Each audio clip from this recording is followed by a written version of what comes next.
Gente, eu quero conversar com você sobre o Roberto Dinamite. O grande Roberto Dinamite, o inesquecível Roberto Dinamite. Vamos conversar sobre isso? Mas eu peço por gentileza que antes de prosseguir você curta aí, dá o seu like, faz isso agora senão você esquece depois.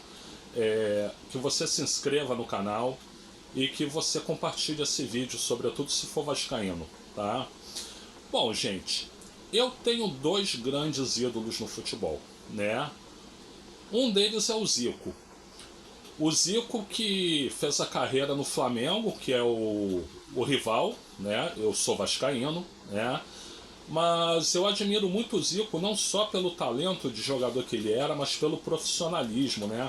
Um cara dedicado, um cara aplicado, um cara que tinha seriedade na profissão. Então eu admiro muito o Zico. O Zico é um grande ídolo, né? Mas o meu maior ídolo no futebol, não podia deixar de ser, é o Roberto Dinamite, né?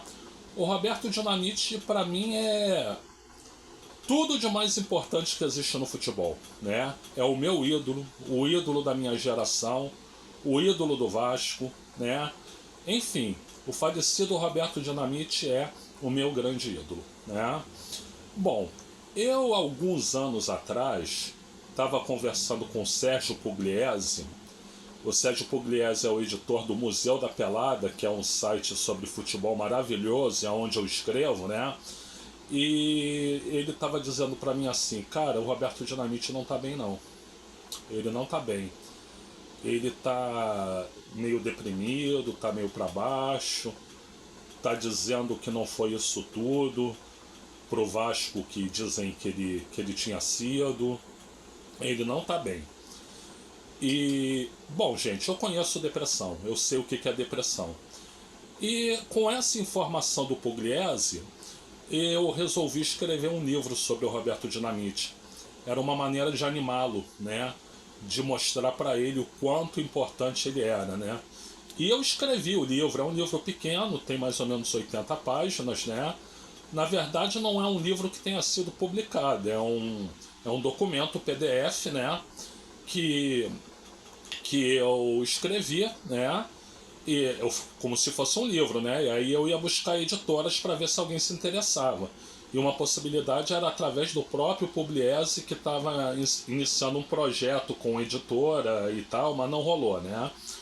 Então o livro ficou lá escrito, o PDF ficou lá escrito, e eu falo sobre a história do Roberto Dinamite, como o pai e a mãe dele se conheceram, como é que foi a infância dele, né, como ele chegou ao Vasco, como é que ele estreou nos profissionais do Vasco, como é que ele foi para a seleção brasileira, os títulos no Vasco, as Copas do Mundo que ele disputou, né,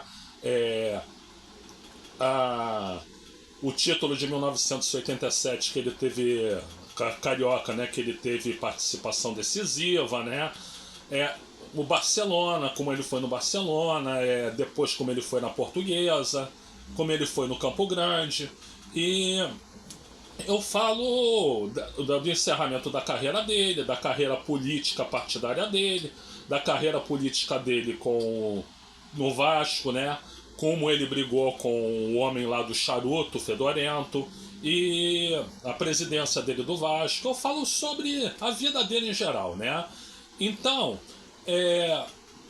para mim é uma tristeza não ter conseguido lançar esse livro, mas ao mesmo tempo é um orgulho, né, ter escrito esse livro, né? Então, o que eu vou fazer aqui com vocês? Eu a cada dia vou botar um vídeo falando sobre histórias do Roberto Dinamite baseadas no livro que eu escrevi. A cada dia você vai ter um vídeo novo, né? Primeiro eu vou falar sobre como ele nasceu, depois eu vou falar sobre como ele cresceu, depois eu vou falar como é que ele chegou no Vasco e vou seguindo, né?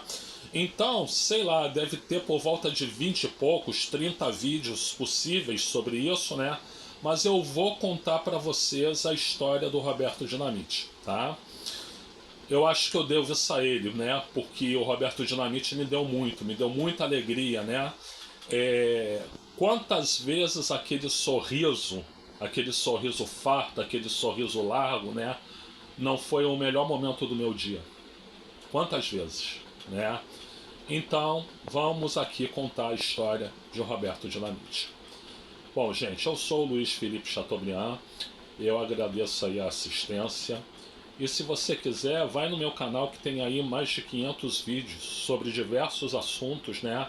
Escolha seu assunto preferido e boa assistência. Muito obrigado.